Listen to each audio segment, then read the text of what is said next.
আসসালামু আলাইকুম। শিখব সবাই মজা করে। সবাইকে আমন্ত্রণ জানাচ্ছি রকমারি লার্নিংয়ের আজকের এই ক্লাসে।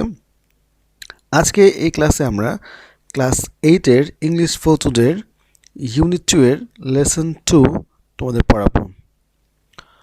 তো আমরা লেসন 2 এর হেডিং দেখতে পাচ্ছি, যেখানে বলা হচ্ছে কাইন্ডস অফ ফুড, অর্থাৎ খাদ্যের প্রকার। তো আমরা এখানে যে কিওয়ার্ডসগুলো পাচ্ছি সেই কিওয়ার্ডসগুলো হচ্ছে carbohydrate, protein, vitamins, mineral. Carbohydrate অর্থ হচ্ছে শর্করা, প্রোটিন মানে হচ্ছে আমিষ, ভিটামিন মানে ভিটামিন, আর মিনারেলস শব্দের অর্থ হচ্ছে খনিজ। এ নম্বরে বলা হচ্ছে listen to the teacher or CD and answer the following question. অর্থাৎ তুমি শিক্ষকের কথা শোনো অথবা তোমাকে যে সিডি দেওয়া হয়েছে সেই সিডিটা শোনো, অ্যান্ড দেন তারপরে নিচে যে প্রশ্নগুলো আছে সেই প্রশ্নগুলোর উত্তর দাও। তো আমরা এখন কোশ্চেনগুলো দেখি। Questions: how many kinds of food do we need? আমাদের কত প্রকারের বা কত ধরনের খাবারের প্রয়োজন বা খাদ্যের প্রয়োজন? We need 6 kinds of food. Answer হচ্ছে we need 6 kinds of food. Question 2, what are they? সেগুলো কি? সেগুলো হচ্ছে carbohydrate, protein, vitamin, minerals, fat and water. Now choose the best answer. এখন হচ্ছে যে আমাদের পরবর্তী ধাপ। এখানে আমাকে মাল্টিপল চয়েস দেওয়া হয়েছে, কোশ্চেন থ্রো করা হয়েছে। এই কোশ্চেনের এগেনস্টে আমাকে 4টা অপশনে অ্যান্সার দেওয়া হয়েছে।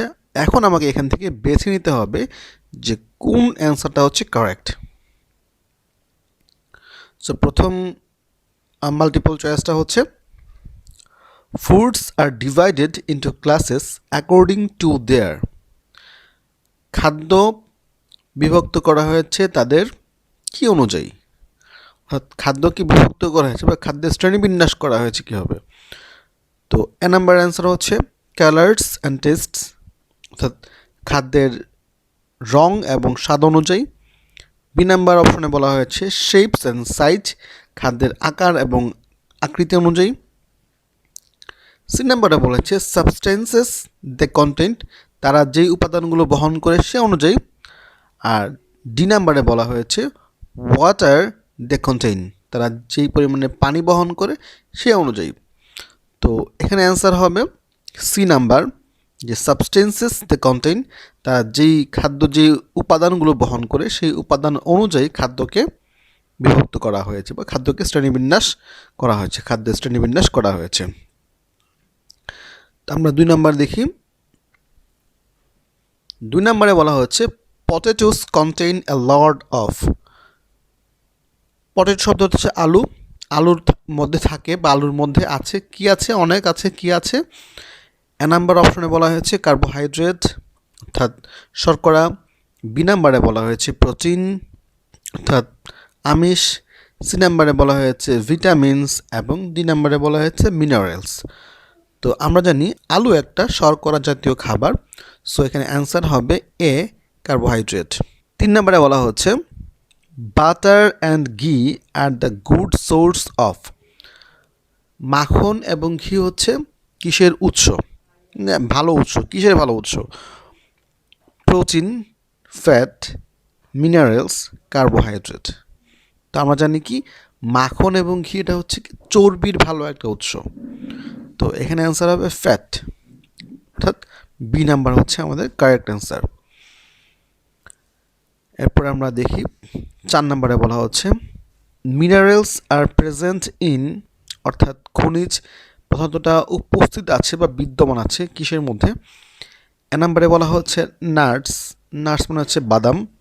বি নাম্বার হচ্ছে পেস মানে হচ্ছে মটরশুঁটি বা মটর। সি নাম্বার হচ্ছে মিল্ক মানে দুধ এবং ডি নাম্বার হচ্ছে ওয়াটার। তো আমরা জানি দুধের মধ্যে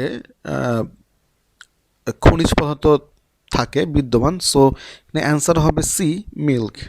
5 নম্বরে বলা হচ্ছে, কোশ্চেন করা হচ্ছে, which food has the most carbohydrate, অর্থাৎ কোন খাবারের মধ্যে সবচেয়ে বেশি শর্করা থাকে।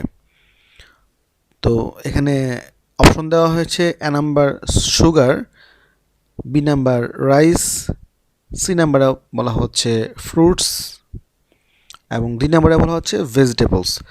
তো আমরা জানি চাল বা ভাত এটা হচ্ছে একটা শর্করা জাতীয় খাবার, বা ভাতে প্রচুর শর্করা থাকে। সো এখানে অ্যান্সার হবে বি নাম্বার রাইস। তো প্রিয় শিক্ষার্থী বন্ধুরা,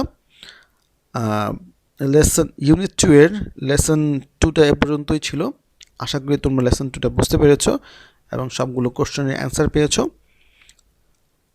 তো তারপরও যদি কারো কোনো প্রবলেম থাকে তোমরা কমেন্টের মাধ্যমে আমাদের জানাবা। আর যারা যারা আমাদের ক্লাসটি করেছো সবাইকে ধন্যবাদ জানিয়ে আজকের ক্লাসটি এখানে শেষ করছি। আল্লাহ হাফেজ।